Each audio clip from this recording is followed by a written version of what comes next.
Saludos y bienvenidos a la guía completa de Thomas Was Alone. En este vídeo os voy a mostrar el camino para conseguir los 1000 Gs o el platino en este juego de puzzles que se hace en menos de 3 o 4 horas. Thomas Was Alone tiene 15 logros o trofeos, de los cuales 3 son acumulativos y vamos a sacar a lo largo de la historia. Son: saltar sobre el aura 100 veces, morir 100 veces y saltar 1600 veces. No os preocupéis por esos 3, ya que como os digo lo vais a sacar sin problemas durante la pasada del juego. Los demás logros son por coger los 20 coleccionables durante la aventura y por terminar el juego. Para el de terminar el juego no es necesario hacerse el 100%, ya que una vez acabemos el nivel 9.10 y aparezcan los créditos, podemos saltar directamente al 10.10 y al 11.10, y cuando acabemos estos dos, nos saltará el logro de terminar el juego, que sería el que nos quede a esa altura de la historia. Pues dejo la guía a continuación, como siempre, avisando que en la descripción del vídeo tenéis todo el timeline por si queréis saltar a las secciones o logros que os hagan falta.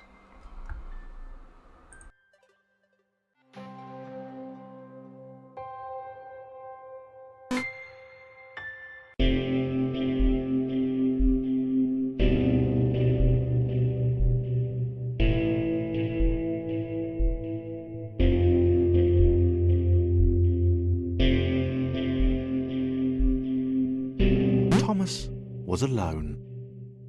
Wow, a weird first thought to have.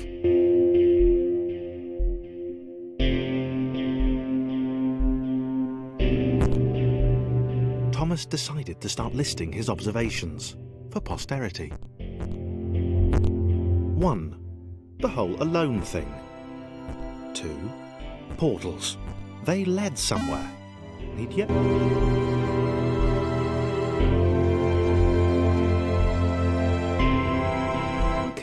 Interesting. Thomas couldn't fall past this block. Think, damn it, think. What if there was some kind of inverted fall? Some way to... what's the word? Jump. A big jump. But Thomas noted there was...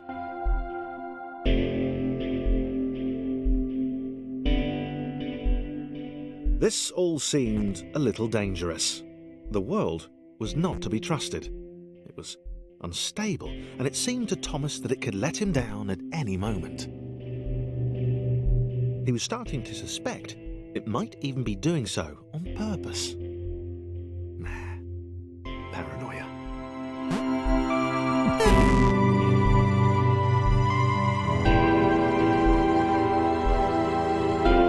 This all seemed a little dangerous.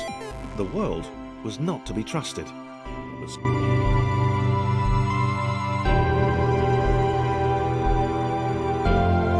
This all seemed a little dangerous. The world was not to be trusted. It was unstable, and it seemed to Thomas that it could let him down at any moment.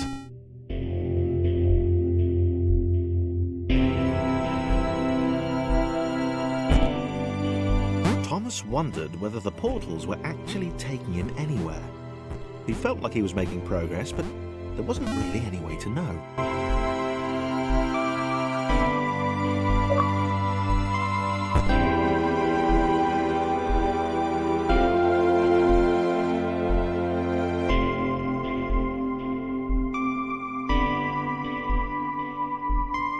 It might have been paranoia again. But Thomas could have sworn the world was becoming more complicated. It always seemed to be one step ahead of his skills. It had been designed just for him.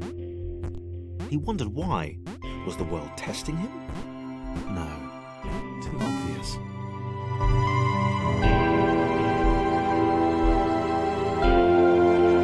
Something about the boiling, toxic, glowing water intimidated Thomas. He didn't like it. He certainly didn't want to swim in it.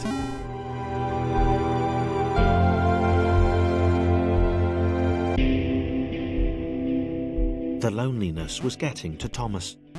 No amount of observation or obsessive note-taking could combat that.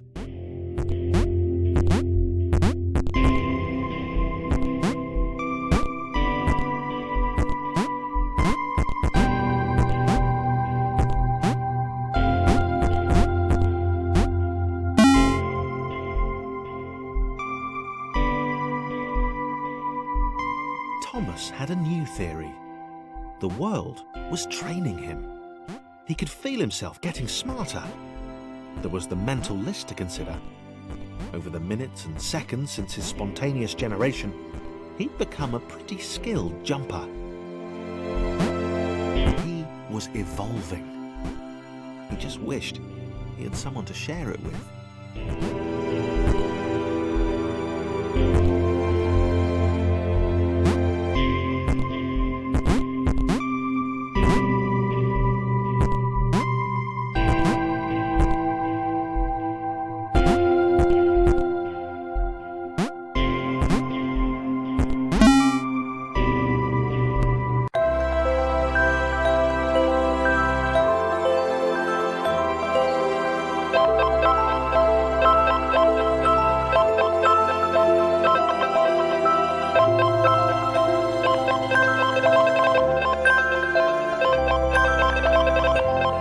Chris took an immediate L. Did this Thomas think he was?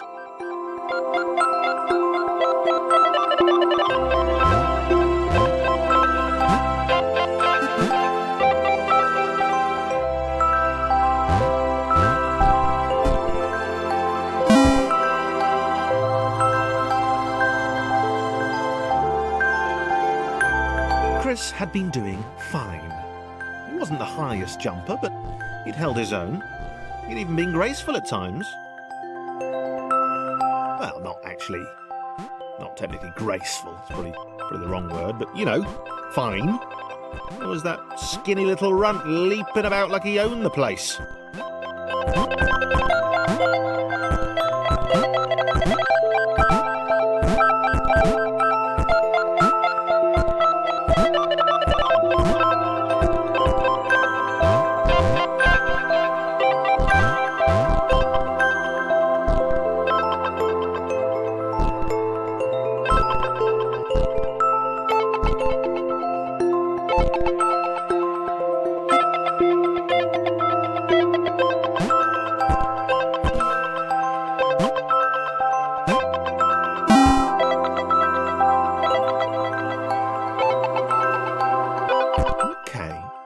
Was more like it.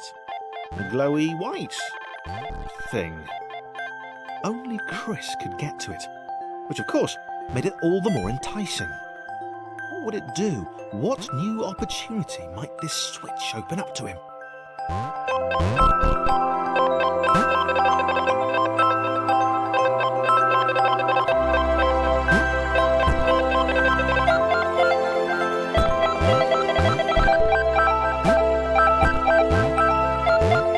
Great.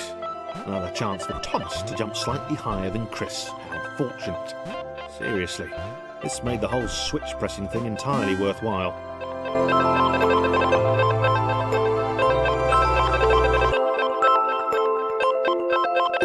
Was this good? Because on the surface, it did not seem good. Chris was pretty scared. Little Red seemed fine, happy to be on his merry little adventure.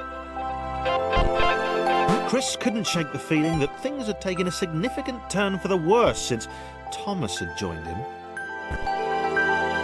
Sure, he'd been able to piggyback his way to ever so slightly higher platforms, but where had that got him? Well, to ever so slightly higher platforms, which was sort of his point.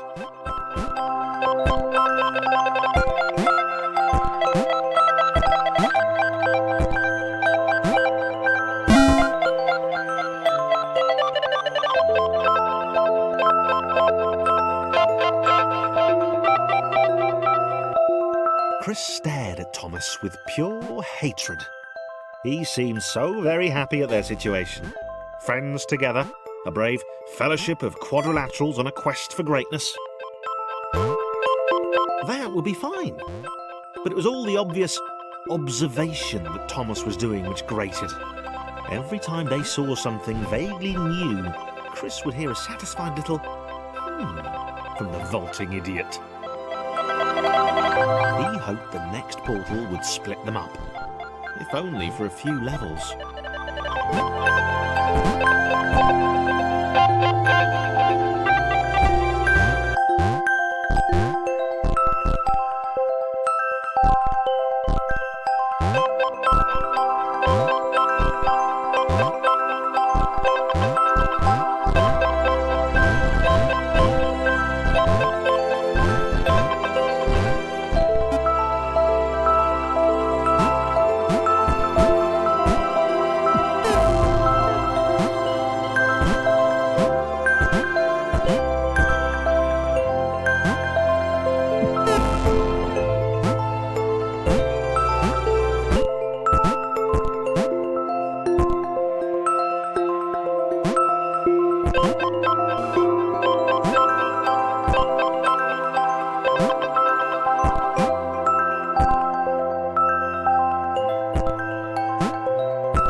John knew. He knew that this was his chance, a moment to shine. This was game day.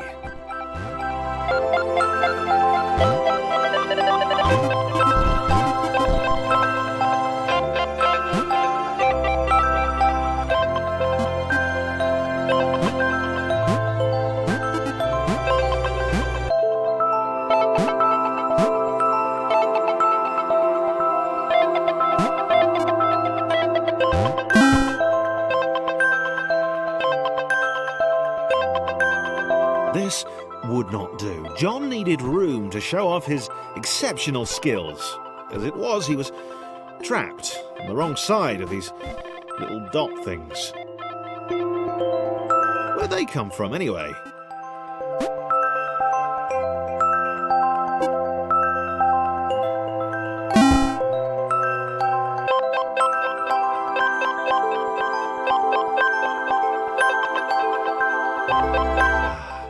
John inhaled the air of the open space, and it smelled of awesome.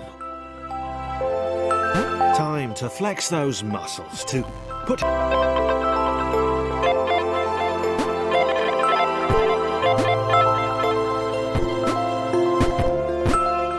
John decided to press the switch, to let the little dots catch up with him. John cared for his new allies. You could tell from the sympathetic expression he'd practiced in the mirror all these years.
Was happy to keep helping.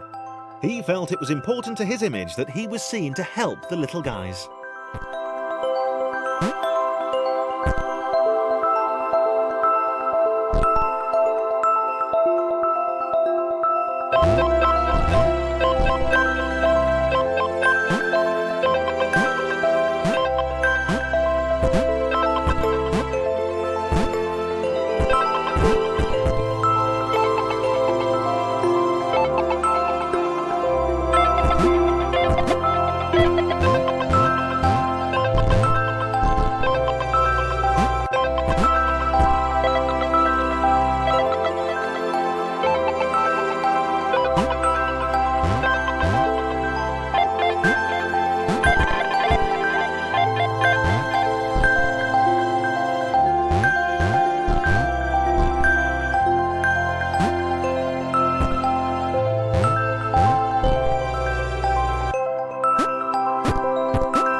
so much either. The red one, Thomas, had a charming way of applauding every time John jumped.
The angry orange one was less immediately likeable, but his unremitting cynicism and tutting amused John.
Interesting. A floating target. This would require coordination, balance, and timing. John was sure the dots would be lost, but he was happy to guide them to triumph.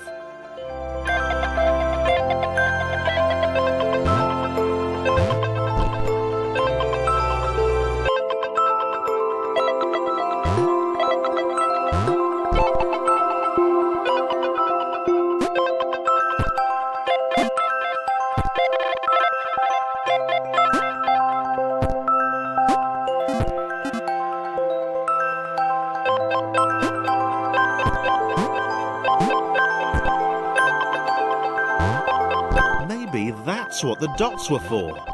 They were there to extend John's reach, to make his performance even more impressive. John liked the thought. He decided to keep them.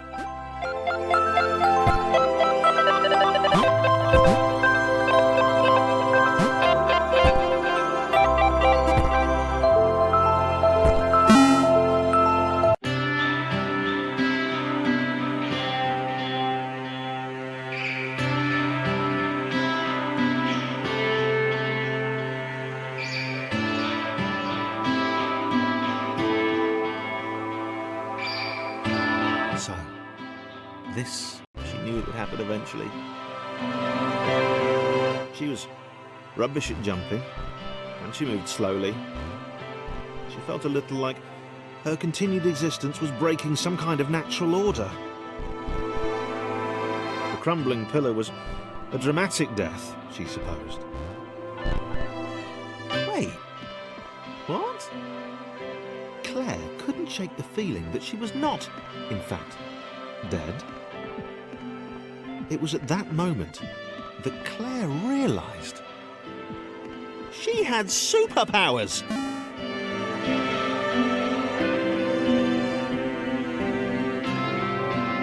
She'd need a cape. There was no getting around that. You couldn't be a superhero without a cape. Claire didn't want confusion. If you saw a cape, that made matters clear. You knew what you were dealing with. Claire was all about communication. And, you know, floating in water, which was her superpower.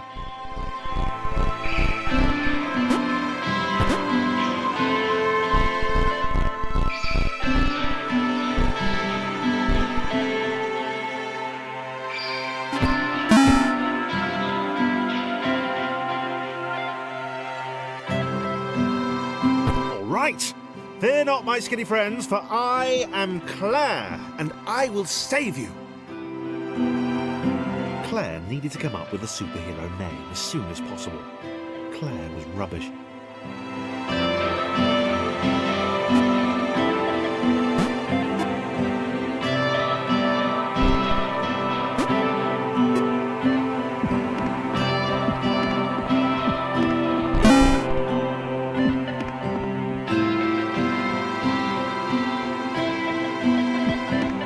Claire arrived just in time, which was, of course, the perfect moment for superheroes to arrive.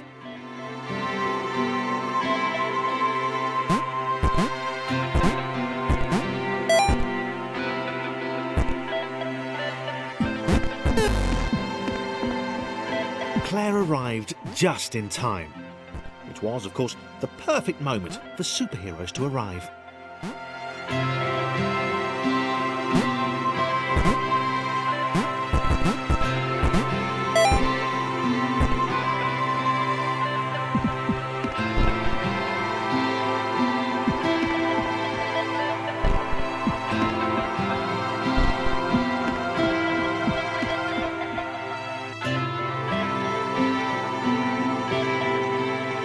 As the water began to rise, Claire vowed to save this little rectangle in as many restarts as it took.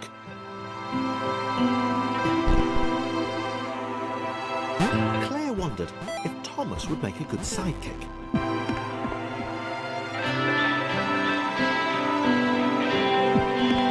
Claire arrived just in time, which was, of course, the perfect moment for superheroes to arrive.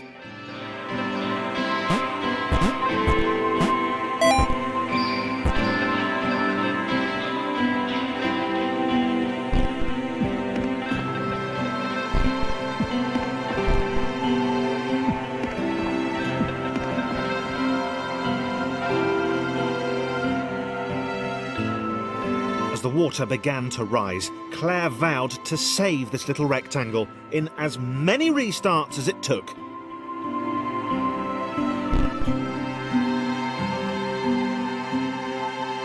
Claire wondered if Thomas would make a good sidekick. Or was she more the lone Avenger type? She liked that. The sole hero in a world of rectangles and conveniently placed pools of toxic water.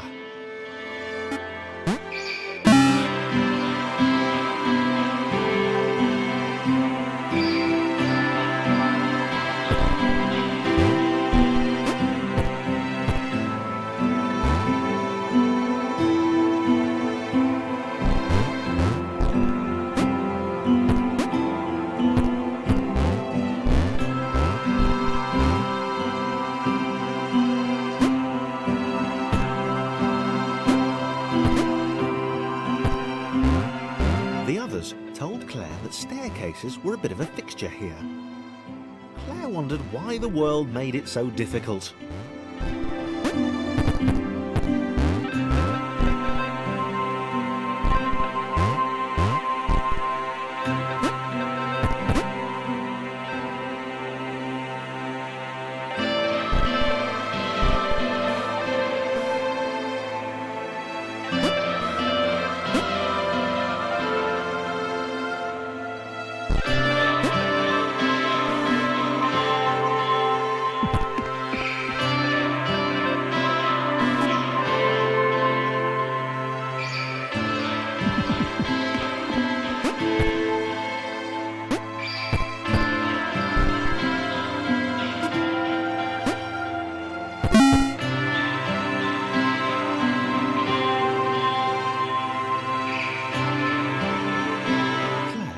probably needed a nemesis.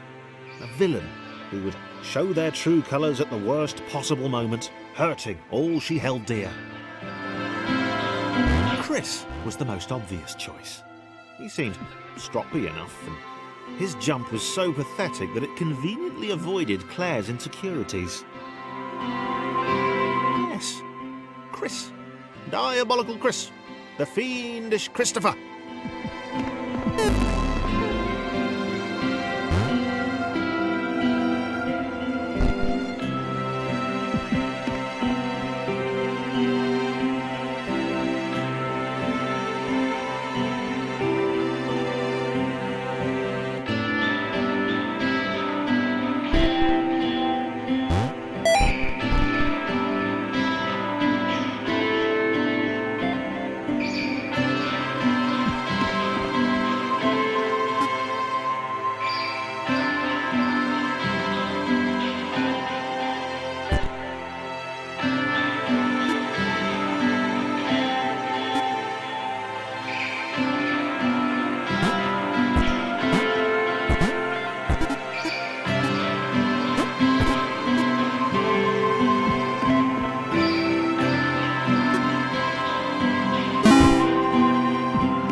Gone? Was he off somewhere? Plotting Claire's downfall? If Claire was honest, and she had to be because she was a superhero, this was a troubling turn of events. Still, there were reasonably sized bodies of water to cross.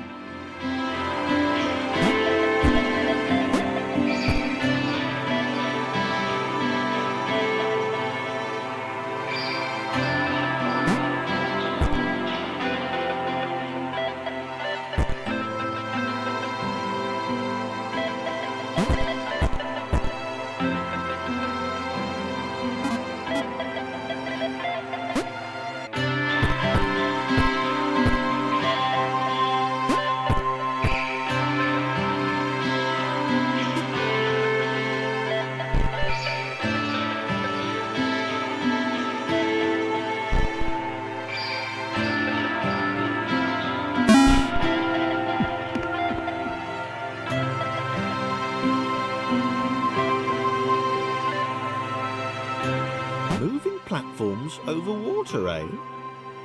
Claire's newly heightened senses told her that there were multiple paths across with various possible configurations of the little posse.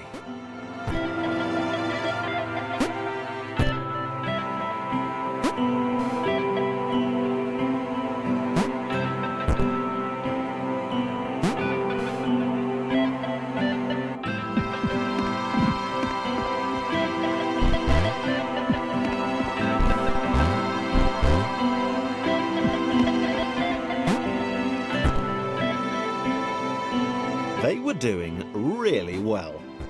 Claire hoped she could get them all across. John was fully aware he could do this alone. Thomas hoped he'd never have to.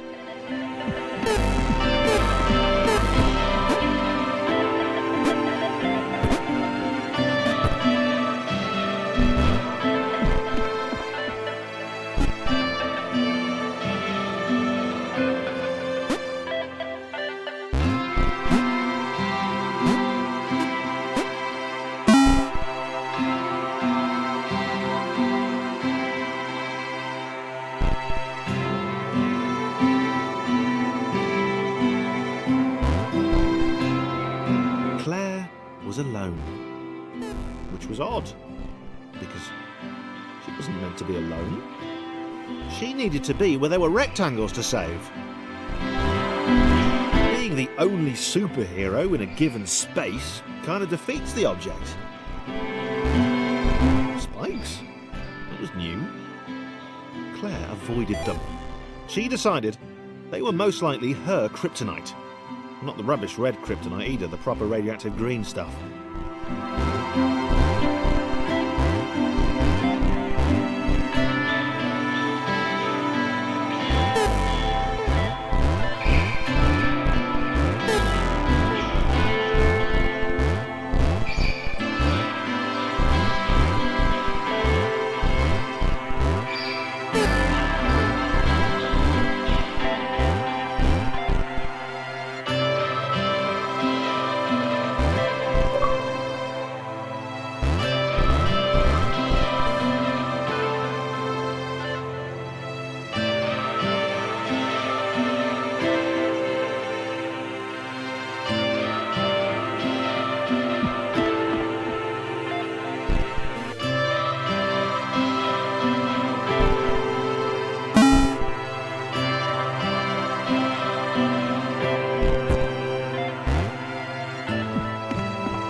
meeting. And this time Thomas was here. Claire felt something had gone wrong. There was a disturbance in the force. Something had altered the matrix. The world was reacting to their progress. It was amassing its forces. It was plotting against them. Claire finally had a nemesis.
Laura was pleased this one was behind a wall. Maybe he'd never know what she could do. Maybe they could just have a conversation. Hang out. As long as he didn't find out what she could do. Which would never happen so long as they stayed separate. Laura didn't have time to worry about the ominous pixel cloud. It had been following her for some time, and it had kept itself to itself until... As the square, who had shyly introduced himself as Chris, bounced atop Laura, she began to worry that he was just using her like all the others had. They'd all bounced too, and then they disappeared when her back was turned. Only the ominous pixel cloud ever remained, looking a little bigger and a little less hungry with every disappearing friend.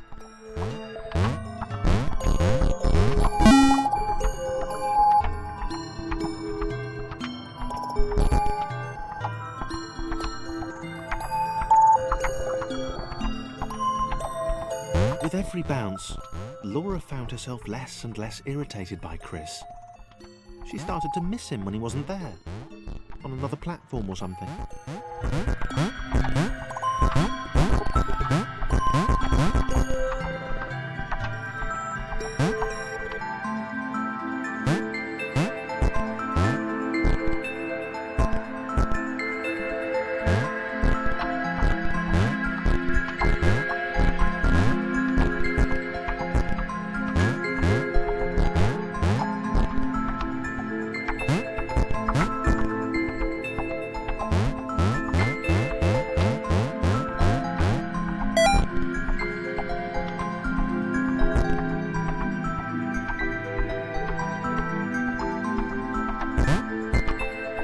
She'd wonder what he was up to. Was he missing her? He wasn't saying very much.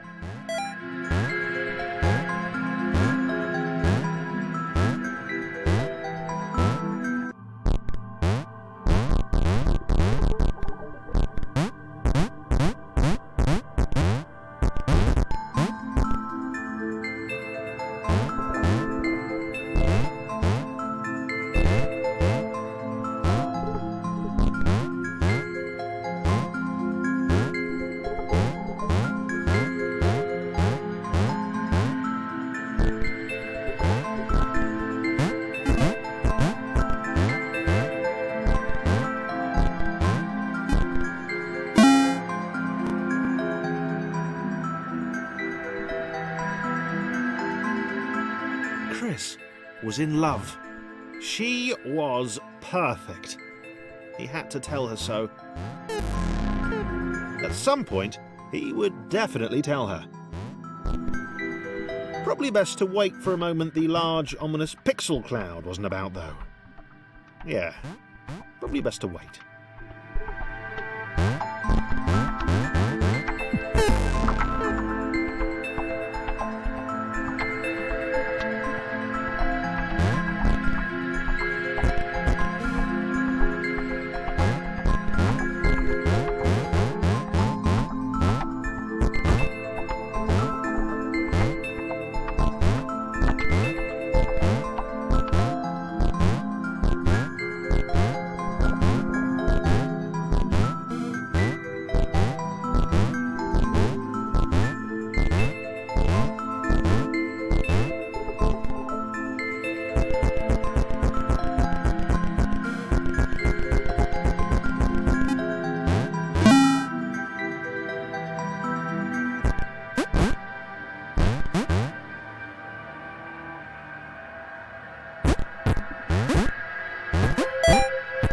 Chris was massively disappointed to run into the gang again. He'd enjoyed the alone time with his new girlfriend.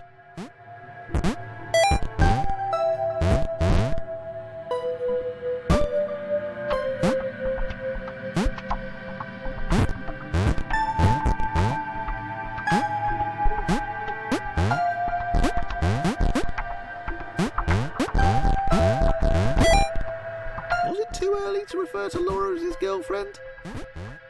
Only if I say it out loud, he told himself. He didn't want to scare her off.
The others seemed suspicious of Laura, and the eager-looking pixel cloud of death which seemed to be watching her.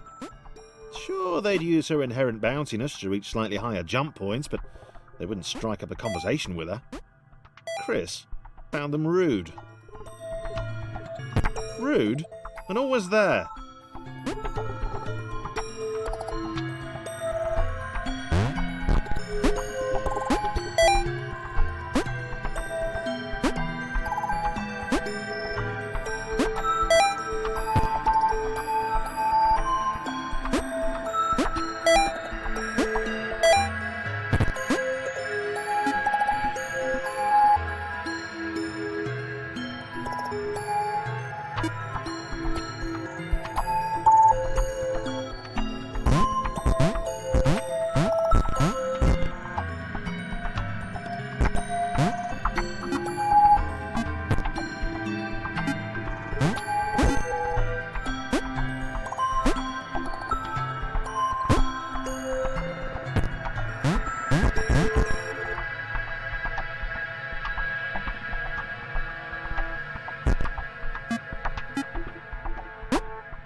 The others wouldn't drop it. Who's that cloud guy? Why is he following us? What's that rumbling hungry sound he keeps making? Chris, can we just leave Laura behind?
rude.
Laura liked her new gang. She liked Chris. She liked having friends. These ones seem to be sticking around too. Not like those losers from before.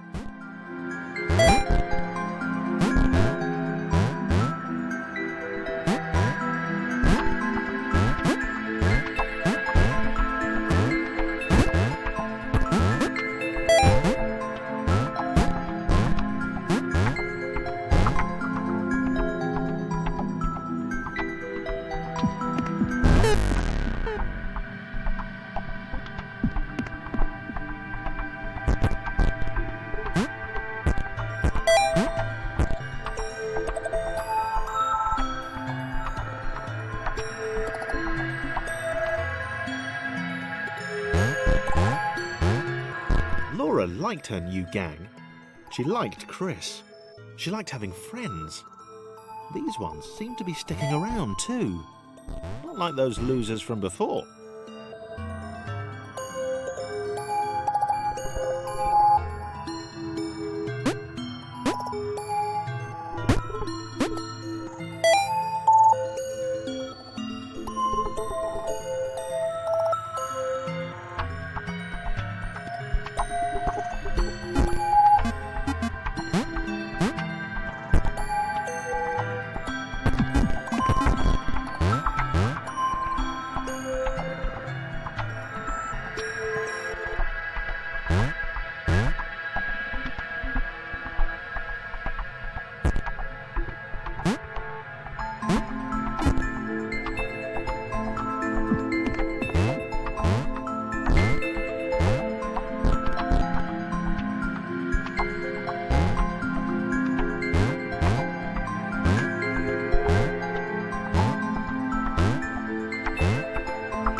castle cloud was getting closer.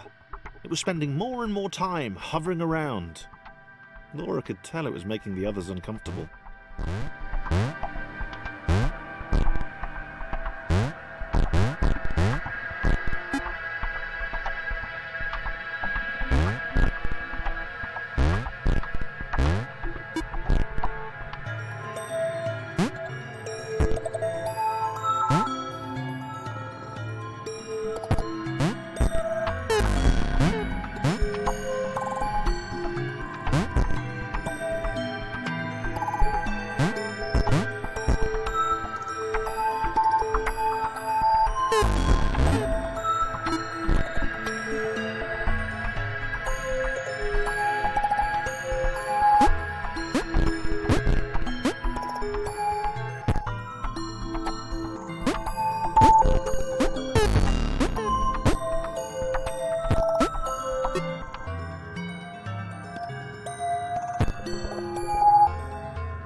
Thomas did not like the cloud. He'd long since stopped listing his observations, but he instinctively observed that this thing was bad. And he'd been right about the water.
Chris was in love, and that was fantastic and everything, but that didn't mean they could let the doom cloud keep following them.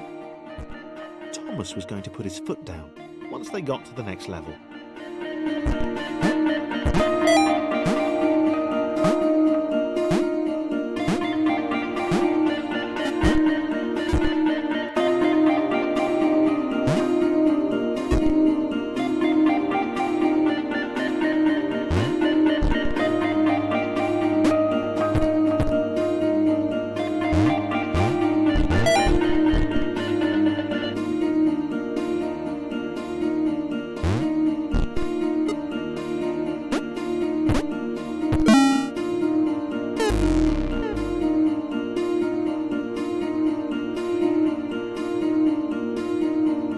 Chris. Miss Thomas. Wow. Did not see that coming. He felt a little guilty too. Without his love for Laura and subsequent reunion with the guys, Thomas would probably still be with them.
Wondered if Thomas was still alive somewhere.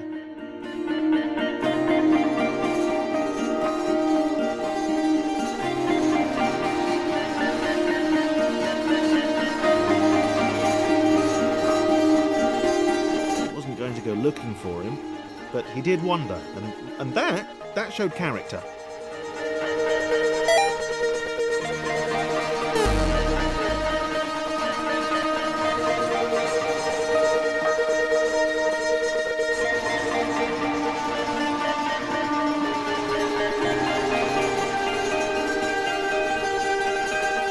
Probably.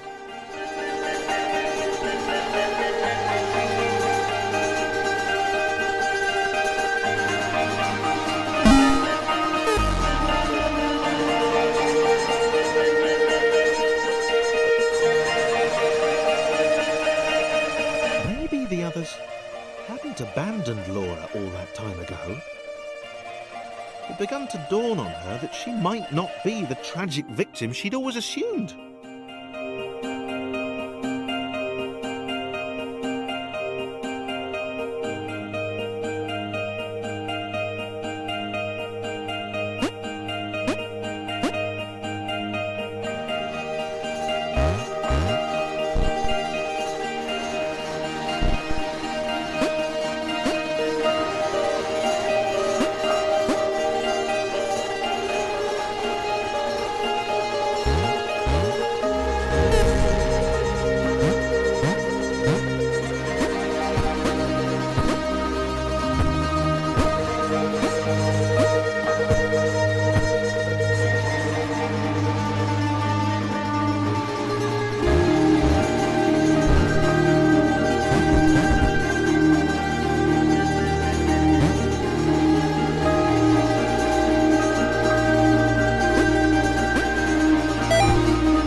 had a hunch that she wasn't needed anymore.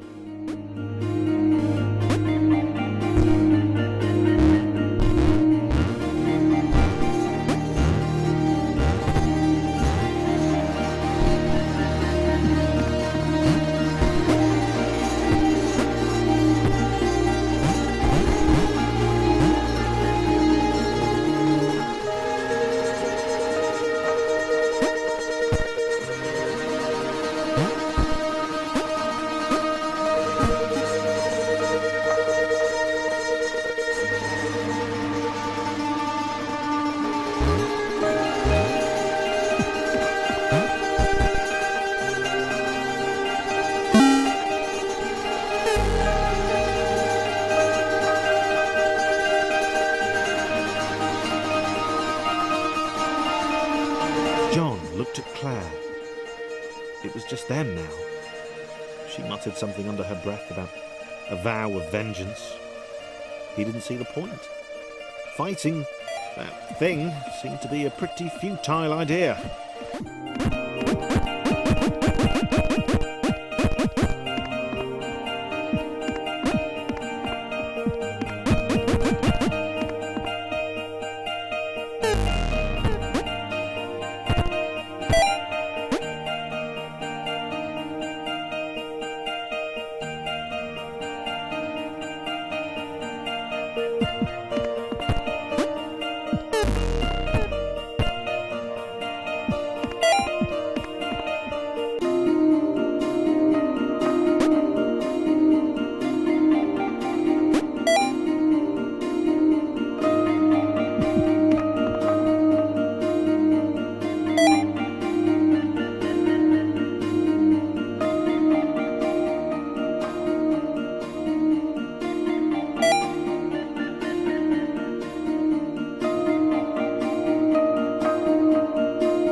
They struggled to get to the next portal.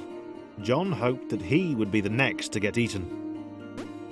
He didn't want to be alone.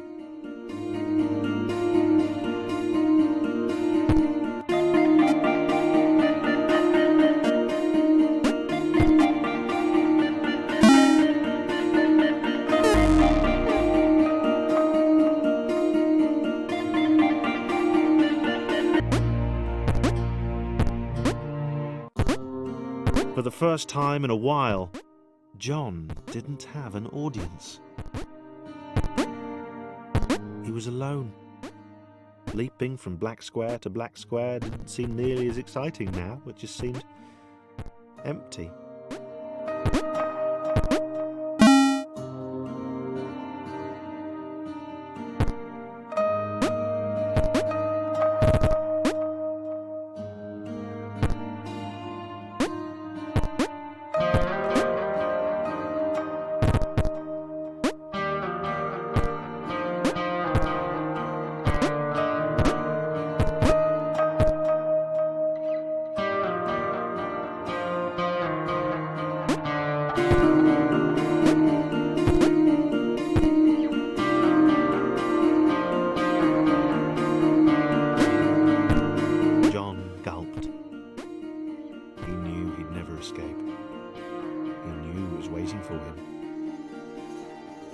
decided to jump the massive scary gaps.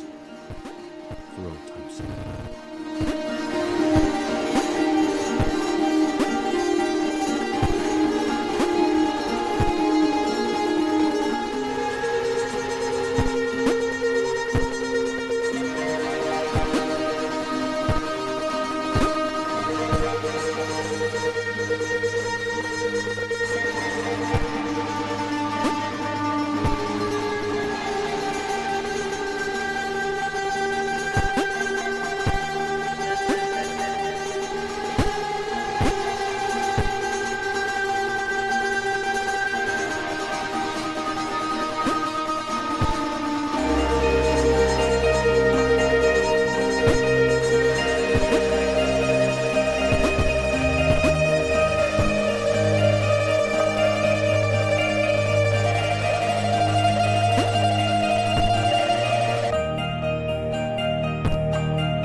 James had always been different.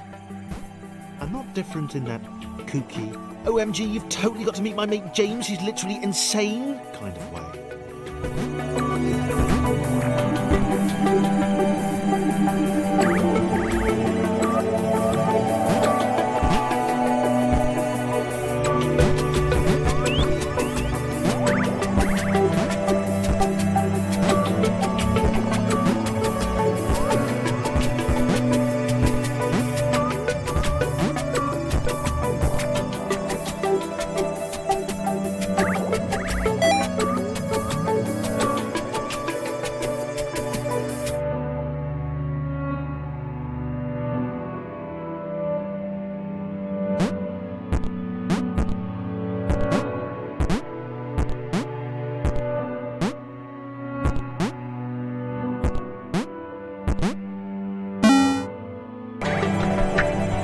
Not seen anyone else in a long time.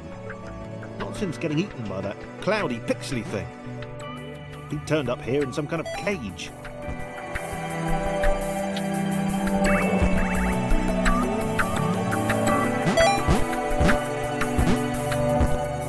He'd gotten out, but it had taken a long time.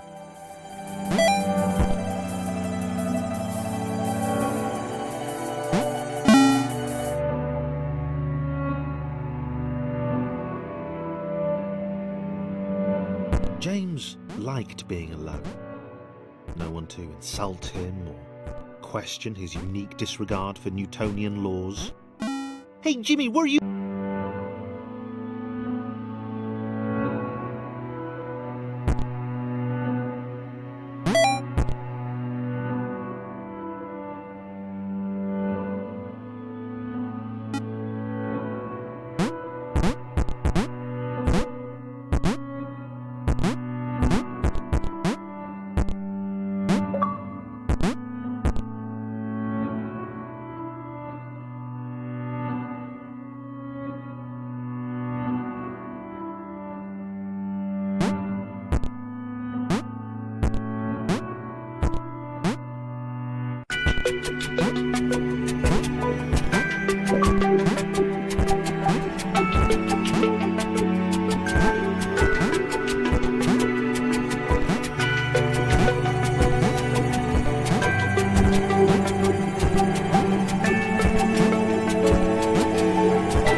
Guy looked confused. His cage was a lot smaller than James's had been. James decided to find a way to help. Maybe they'd be friends.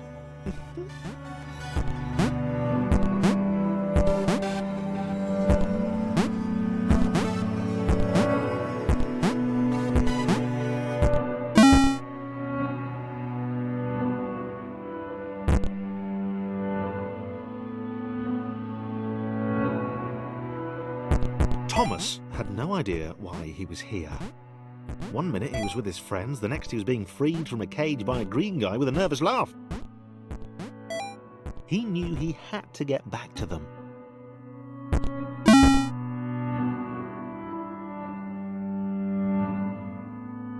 His turquoise hero seemed uncomfortable. Thomas imagined he'd feel the same way if he fell upwards all the time. If he didn't know better, he'd have thought James didn't want to meet everyone.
This was working.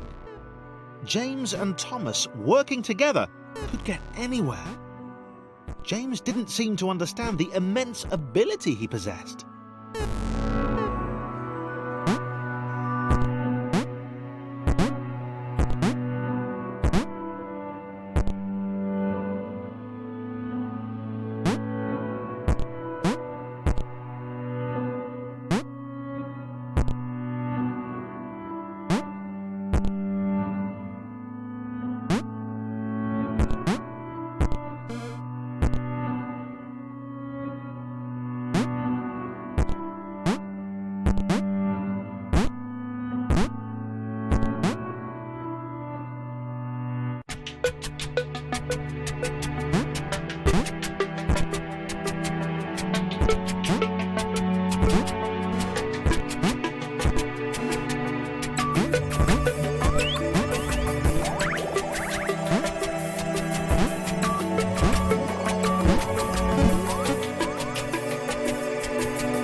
Wondered why the cloud thing had brought them both here.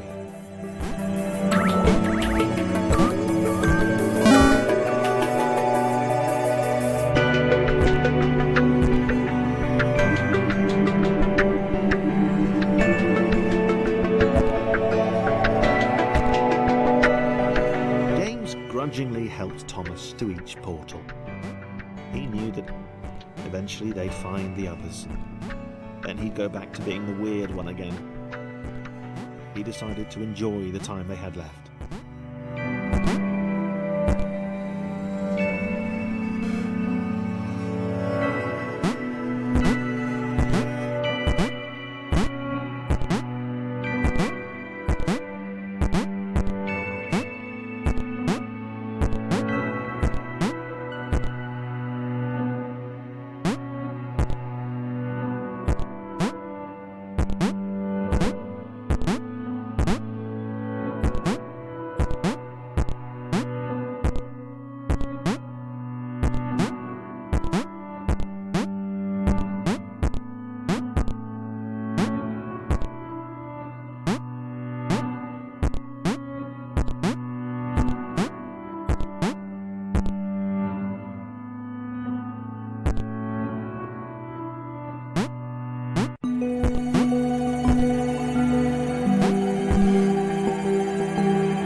Why did Thomas even want to spend time with James?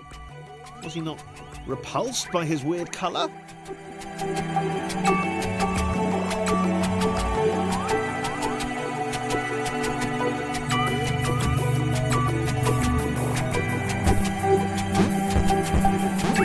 he not care about his inversions?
Time being.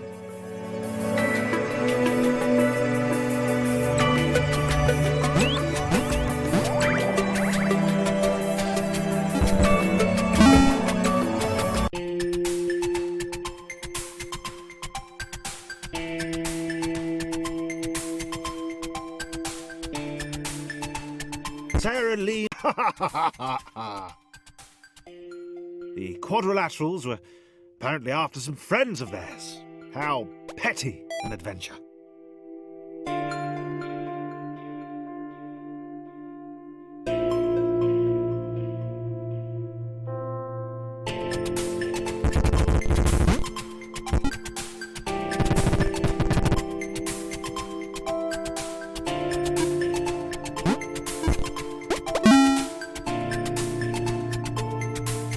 She spoke in terms she could only hope they might understand, of the fountain of wisdom, the channel through which all data flowed.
Sarah could leap in the very air itself. She was like an eagle or a flea. Or more like an eagle. She had vowed long ago that she would know this world. She would know what this world was. That she, Sarah, would know how to escape. The Red One, who spoke wisely for a lesser, offered Sarah their help, so long as she then helped them save their friends. He said that he too had wondered of the secrets of this world and would quite like a go on the wisdom fountain, if that was okay. Sarah marvelled at his foolishness, but accepted his help.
Sarah wondered at the possibilities of the outer world.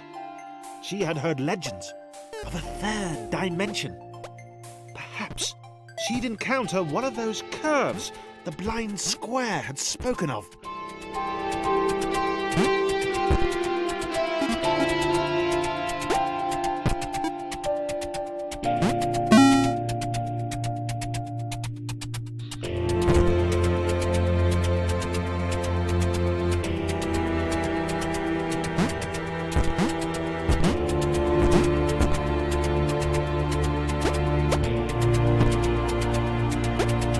Single jump each? These were truly weak creatures. They possessed heart, though. Sarah might consider taking them with her, if they were up to it, which they were probably not.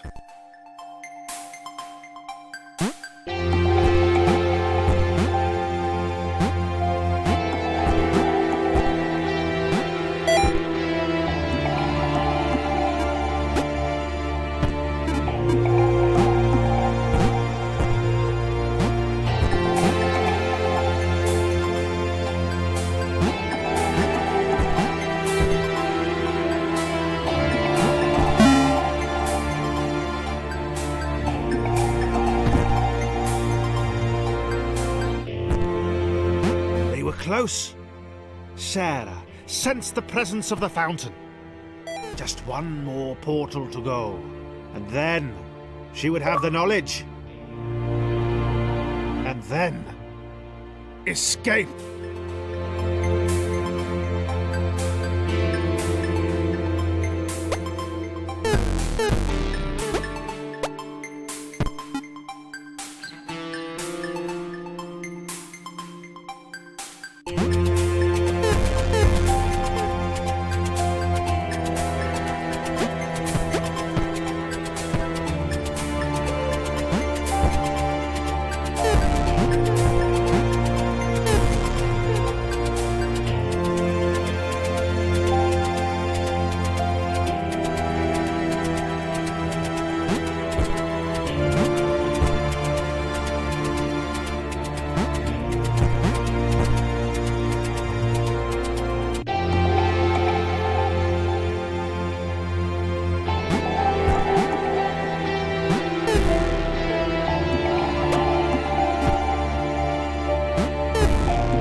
Thomas looked at the glowing beam.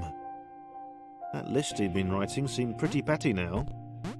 This was all knowledge, all of it, right in front of him. He was sorry Sarah couldn't step into it too. He could tell she felt the same way, from the shouting and the screaming.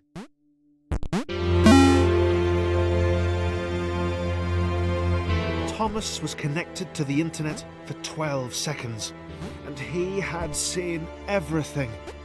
He'd seen the cat who couldn't spell, he'd heard of the arrow through the knee. He felt there was probably a thing called cake, but that it was a lie.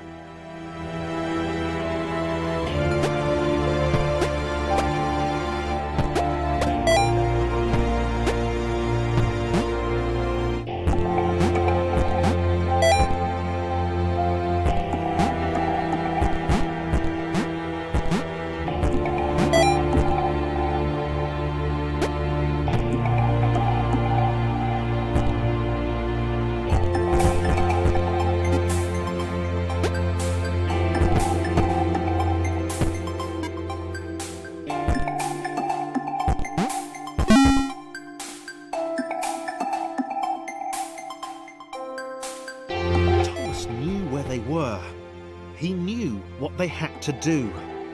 He hoped the others would understand. They were just beyond the next portal.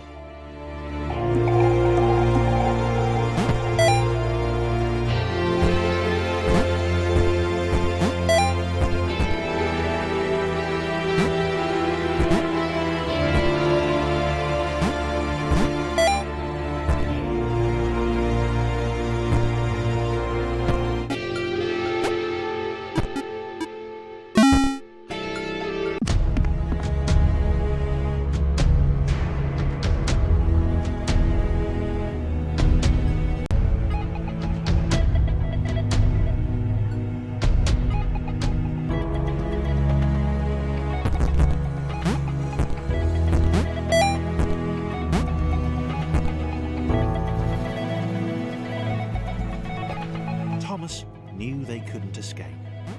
They'd been trapped permanently from the moment the clouds ate them. He explained this to the others. It was impossible to gauge their reaction. After all, they were just rectangles.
Sarah was deflated. She'd not even got close to the fountain. She could tell from the earnest expression on Thomas that the information it had imparted was clearly important. Sarah knew her destiny was now to support him.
Claire could not accept that this had all been futile. She was a superhero.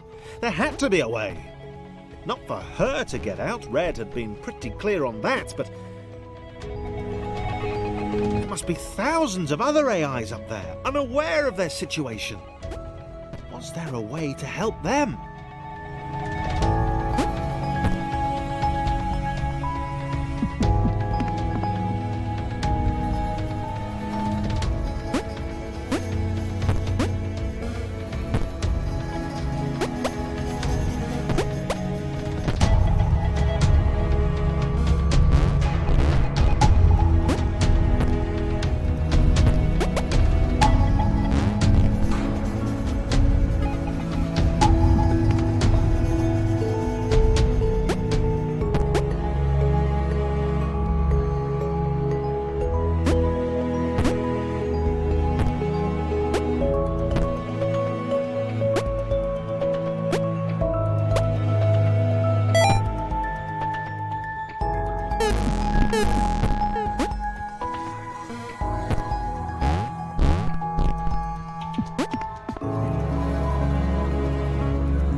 His friends to the creation matrix, the system which generated the worlds up above.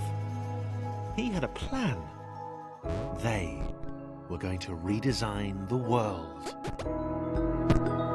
That's what the humans did. They changed the world to suit them. Why couldn't they do the same?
Chris was sceptical.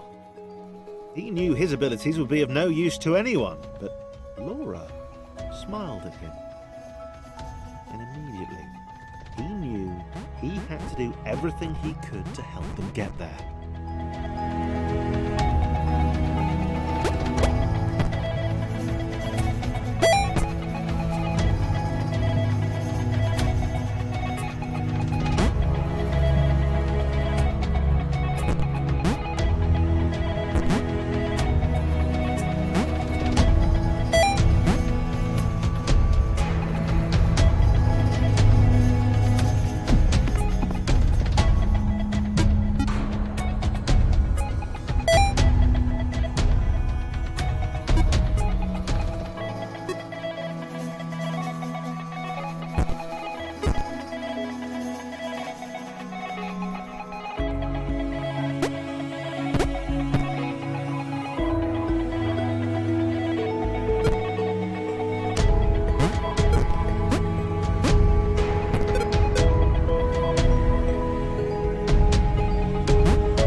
someone special.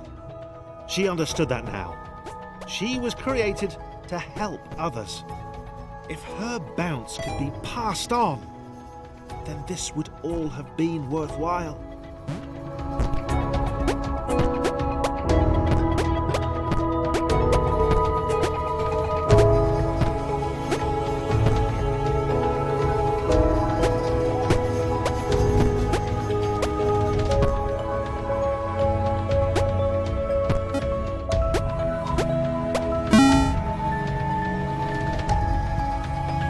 Thomas liked the idea of being an architect. He wanted to modify the world to help others. He was sick of these contrived spaces, these intentionally obtuse paths and puzzles. He'd do things differently. He'd empower the AIs above.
Massive jumps were dwarfed by Sarah.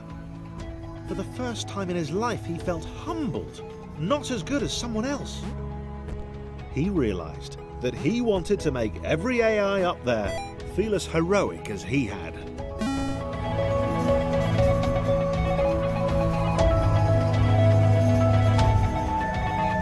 James still felt weird, but he realised now that everyone else was too. They were a crew of weirdos. Weirdness that would save all the normals up above. The other AIs would escape and it would all be down to 7 rectangles with very different relationships to gravity.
Knew he'd never meet Nathan Fillion or a Transformer. He'd never get to visit Gotham City or eat at Moobies. It didn't matter. If he and his friends jumped into the creation matrix, they could give everyone else in the simulation a chance to.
shape in front of him hinted at a possibility.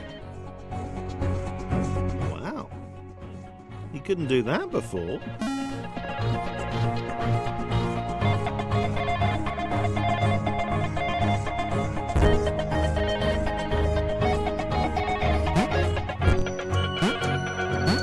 Joe was happy. They'd settled here. They'd not seen another AI for many cycles, and she liked it that way. She saw Sam leap into the shifter with fear.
Work it out.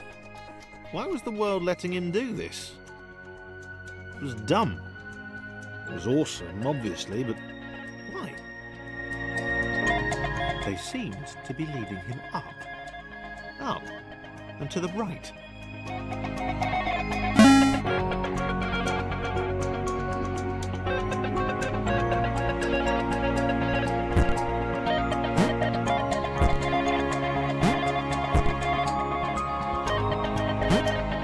Joe wished Sam would stop. This was just like the time with the pixel clouds. They hadn't seen any for a while. He was always running off like this. Sam was sorry, and he tried to calm Joe down. He couldn't explain why he felt this way.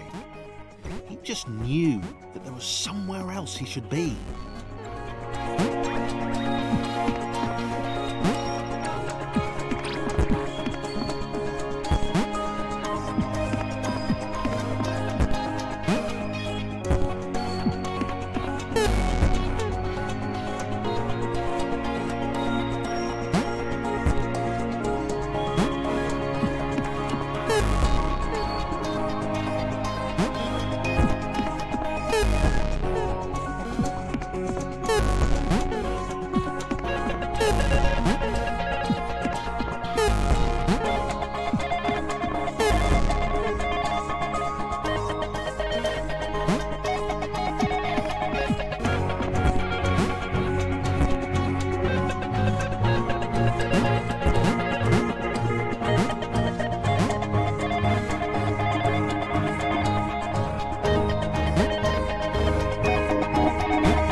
Whisper to the shifters.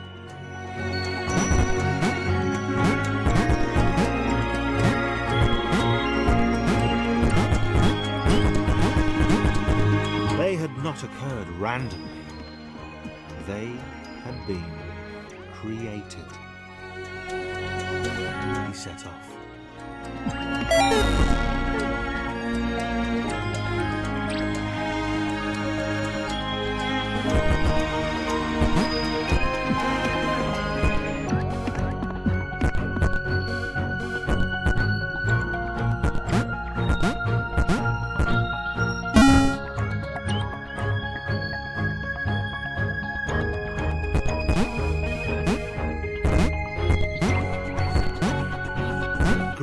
listened to the old man. The shifters had been placed in the world by the architects, AIs who sacrificed themselves to fuel their escape.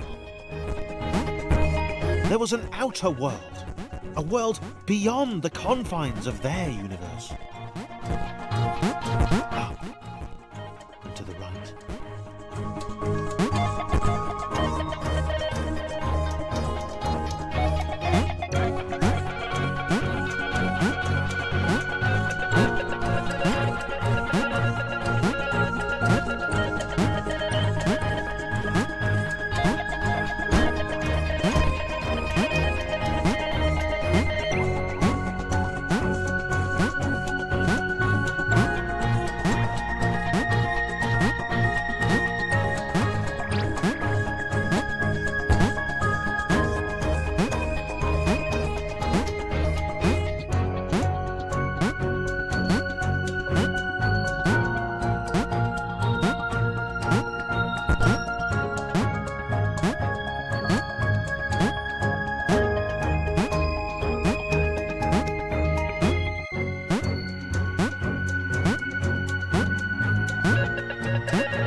Growing to like her newfound abilities. Maybe Sam had done the right thing after all. It was getting a bit chilly though.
The old man behind. He had to get to this exit. He had to be the one to get out. A whole world to himself. He had to get there before anyone else did.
Should never have told him. He had to get to the other AIs of the world, warn them about Grey. Stop him.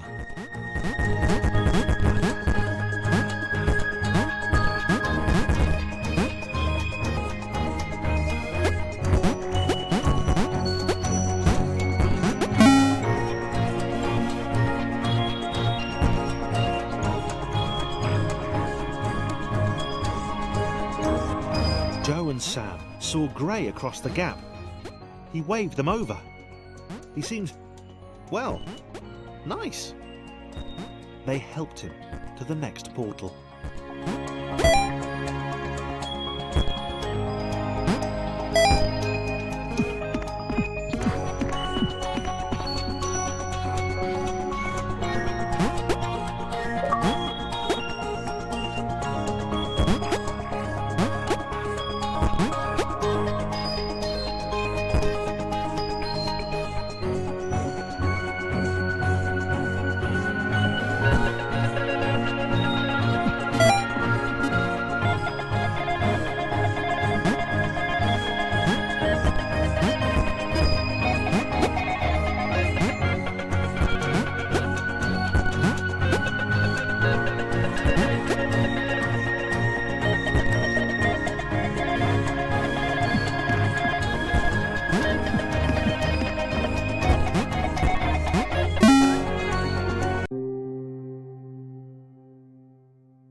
Team Jump had been together for a long time. They were a machine, a well-oiled machine. They could jump like nobody's business.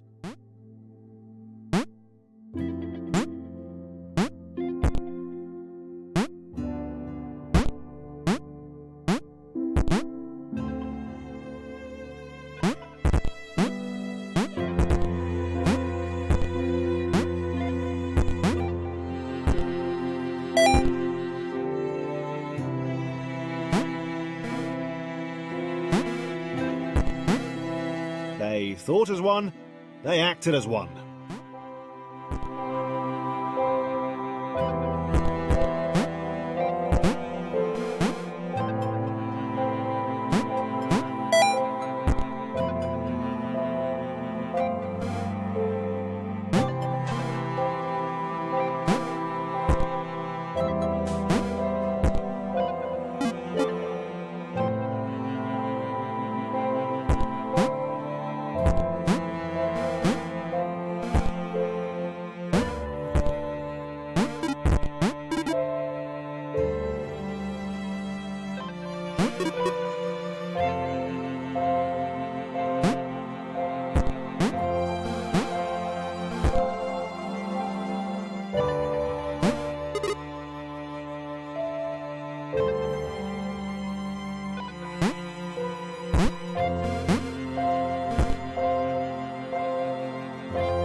Paul bowed before the team. He begged them to help. He told them of the outer world, of the cats who couldn't spell, of the liar, Grey. Up and to the right, they answered in unison.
Gray, Joe and Sam continued moving upwards.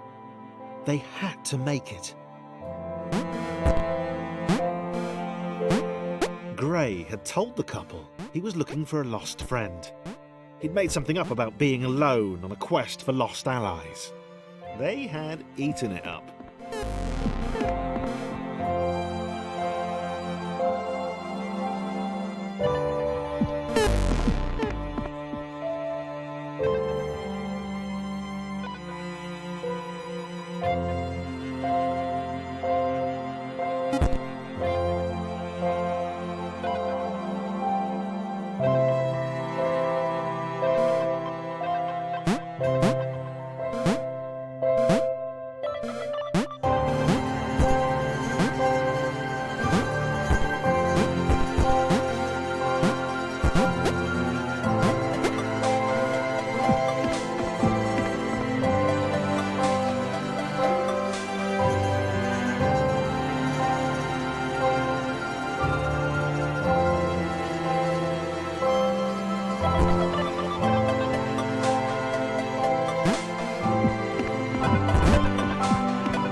The team, along with their spiritual leader Paul, worked their way right. Team Jump were proud of their progress. They'd obliterated all challenges in their path. Yeah, they'd heard of individuals getting stuck on staircases or stepping stones. This did not happen to Team Jump.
Gray could tell they were nearing the exit portal.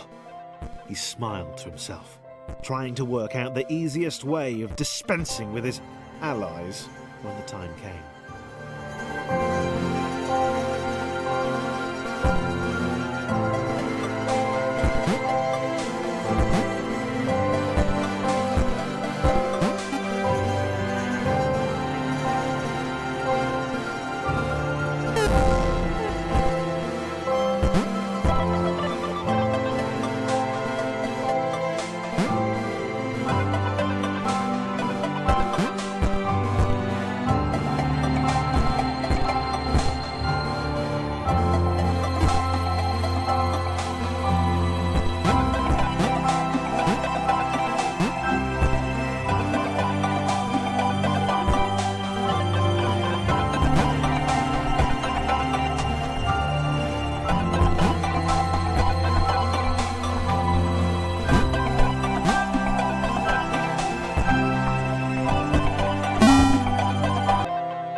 Team Jump saw the others beyond the wall. They were doing well. Paul tried to shout a warning, but they couldn't hear him. Gray counted 5 in Team Jump. He could take that.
Gray had become.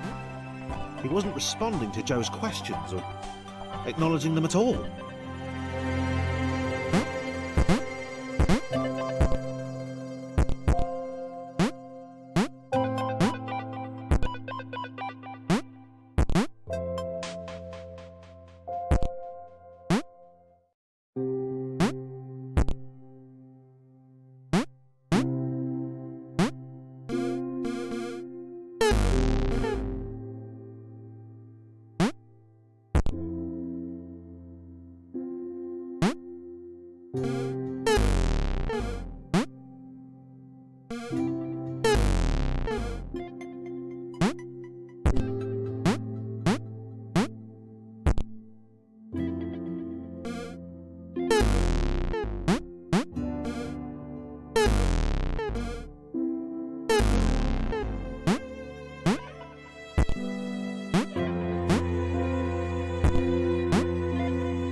Trying to save his friends?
The path ahead wasn't safe. He told the team to wait, that he'd come get them when it was secure. Gray had to be stopped, whatever the cost.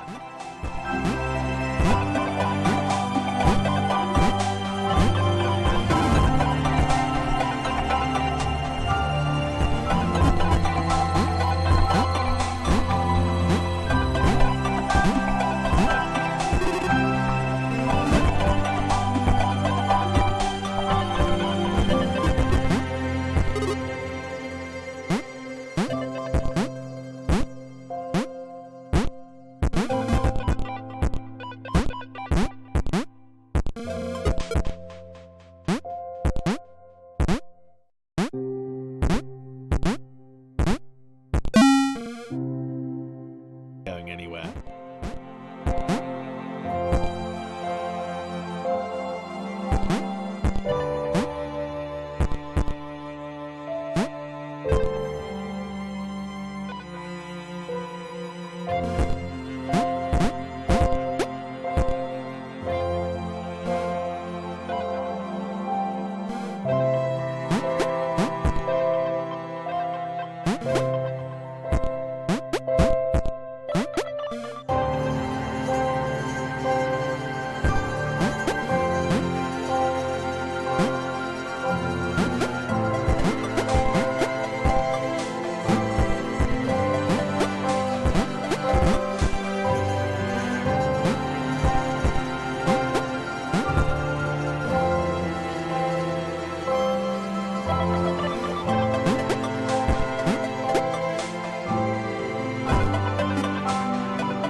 Joe and Sam ran. They had no idea where these final portals would lead, but it had to be better than this.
Leapt.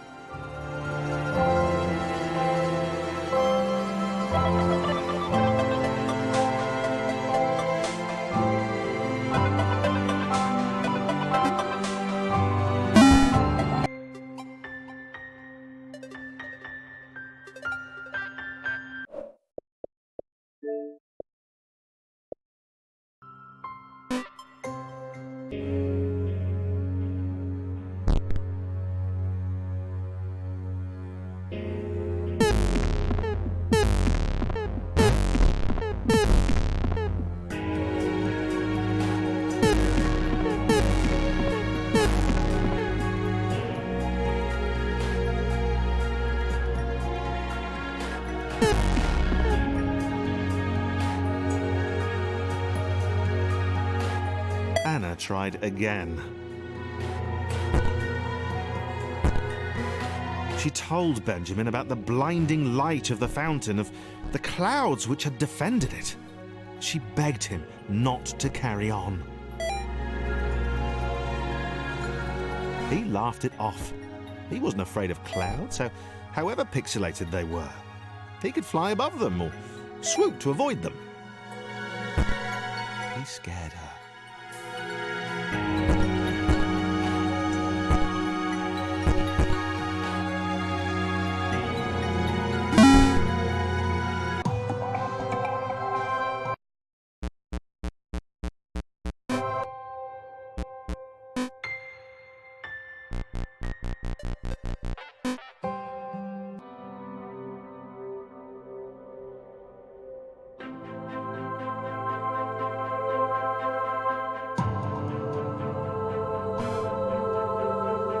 Sarah fell. Benjamin was stuck up there. She had no idea if she'd ever see him again.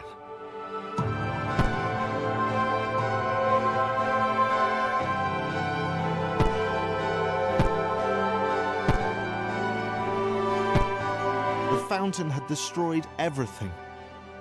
It had unleashed the clouds. It had blinded Benjamin.